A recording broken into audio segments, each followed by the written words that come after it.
आज इतने सालों बाद मैं रमाकांत दुबे फिर से उस समय की बातों को सोच रहा हूँ जिसका प्रायश्चित मैं ताउम्र करने को तैयार हूँ। सब कुछ तो था हमारे पास, पर सिर्फ एक बेटे की लालसा थी। मुझे याद है, आज से लगभग 30 साल पहले मेरी पत्नी अवंतिका दुबे तीसरी बार गर्भवती हुई थी। मुझे प्रबल इच्छा एक बेटे की थी, क्योंकि मेरे पहले से 2 बेटियां थीं। ऐसा नहीं था कि मुझे बेटियां पसंद नहीं थी, पर पता नहीं क्यों समाज में बेटों का महत्व बेटियों से ज़्यादा होता है। मेरा भी यही मानना था, क्योंकि मेरा पंडिताई का काम बहुत चलता था और आगे यह काम चलाने के लिए मुझे मेरा बेटा चाहिए था। पर किस्मत को शायद एक और बेटी मंजूर थी, तीसरी बेटी। मुझे किसी प्रकार की कोई खुशी नहीं हुई। जो बेटी हुई थी वह चाहे मेरी किस्मत को मंजूर थे, पर मुझे नहीं। मैं तो उसका ठीक से शक्ल भी नहीं देखा। मैं ब्राह्मण था, कन्या हत्या को पाप समझता था, तो मैंने उसे मारा तो नहीं, पर उसे कभी दोनों बेटियों की तरह प्यार नहीं दे पाया।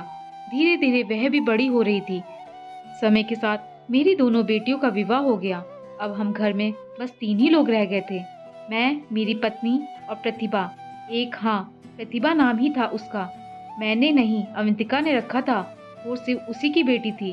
वह मुझसे सबसे ज्यादा प्यार करती थी, पर मेरा प्यार समझो दोनों बड़ी बेटियों में ही बट गया था।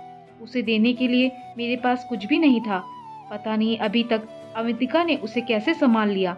अवंतिका कहती थी, प्रतिभा बहुत ही होशियार है, पढ़ाई में उसका मुकाबला कोई नहीं कर सकता, और बैडमिंटन में भी उसका कोई जवाब नहीं था। पर मैंने कभी ध्यान नहीं दिया।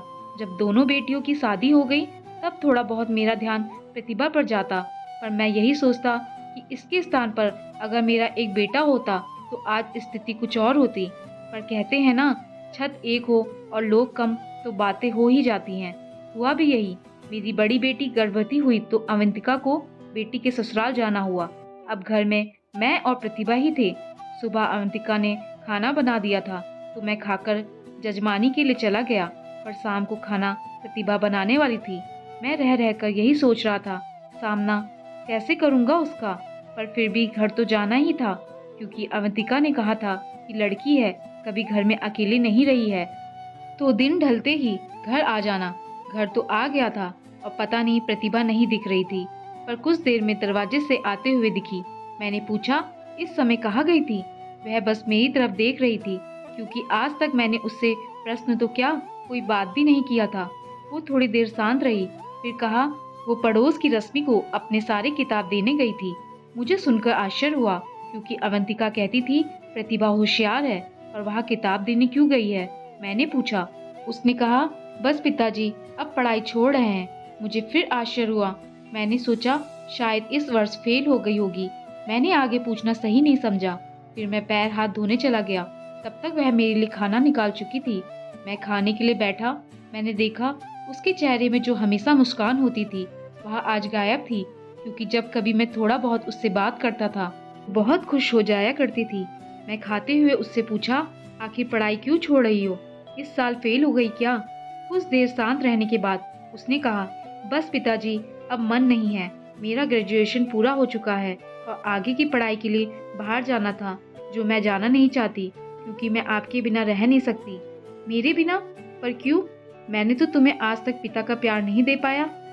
बचपन में तुम्हें ना गोद में उठाया, ना ही तुम्हारी कोई इच्छा जानी, और ना कभी तुमसे तुम्हारे दोनों बहनों की तरह प्यार कर पाया। नहीं पिताजी, आपका प्यार मेरे साथ हमेशा था। हमारा अकेले का प्यार हम दोनों के लिए काफी था। ऐसा मत कहो, मुझे पता है मैंने तुम्हारे साथ बहुत गलत किया है, क्योंकि तुम्हें नहीं पता, मैं तो तुम्हारी शक्ल भी नहीं देखना चाहता था। मुझे सब पता है पिताजी, आप गलत नहीं हो। आपको तो बेटा चाहिए था, पर शायद मैं आपका दुख बढ़ाने के लिए इस दुनिया में आ गई। वह यह सब बड़ी सरलता से कह रही थी, और मैं आत्मग्लानि से डूबता जा रहा था। ऐसा कहकर तुम क्यों मुझे आत्मग्लानि से मार रही हो? मैं तुम्हारे पिता कहलाने लायक नहीं हूँ। अब मेरी आंखें डगमगा गई थी। आप ऐसा मत कहो, आप बहुत ही अच्छे हो पापा, बाकी पिता जैसे नहीं हो, जो जन्म होते ही बेटियों को मार देते हैं। पता नहीं वह इतनी गंभीर बातें भी इतनी सरलता से कैसे कह रही थी। उसकी एक एक बातें मुझे सुई की तरह चुभ रही थी। पर मैंने तुम्हें अपनी बेटी भी तो नहीं माना, वह कम बड़ा पाप है। आज तुम इतनी बड़ी हो, उसकी वजह मैं नहीं, अवंतिका है। पिताजी, माँ हमेशा कहती थी कि तुम्हारे पिता तुमसे तुम्हारी दोनों बहनों से ज़्यादा प्यार करते हैं और मैं भी यही मानती हूँ। अब इस बार प्रतिभा की आंखों में भी आंसू थे। मैं आत्मग्लानि से टूटता ही जा रहा था। मैंने कहा, मुझे माफ़ कर दो बेटा, मैं तुम्हारे साथ बहुत गलत किया। फिर भी तुम्हें मुझसे कोई शिकायत नहीं। तुम महान हो बेटा। पिताजी, प्लीज़ मुझे बेटा मत कहो। मैं आपकी बेटी ही रहना चाहती हूँ। क्या मुझे आप अपनी बेटी मानोगे? हाँ बेटी, मुझे माफ़ कर देना। अब तुम मेरी बेटी हो। ऐसा कहकर हम दोनों फूट-फूट कर रोने लगे। मुझे अपनी गलती का एहसास था कि मैंने क्या खोया था। मैंने उस बच्ची का पूरा बचपन खो दिया। कितना बड़ा मूर्ख हूँ मैं। तभी सरकारी गाड़ी के सायरन की आवाज़ गूंजी और मैं अपने उन पुराने दिनों को ख्यालों से बाहर निकाला। गाड़ी से प्रतिभा उतरी, जो जिले के सबसे कम उम्र की कलेक्टर है। आज प्रतिभा दुबे 30 साल की हो गई है। उसने मेरे लिए शादी नहीं की।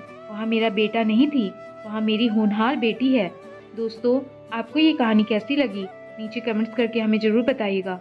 अगर आपको ये कहानी पसंद आई हो तो अपने दोस्तों के साथ ज़रूर शेयर करें और ऐसी ही प्यारी कहानियाँ सुनने के लिए हमारे चैनल को सब्सक्राइब करके बेल आइकन को ऑल पे सेट करना ना भूलें। धन्यवाद।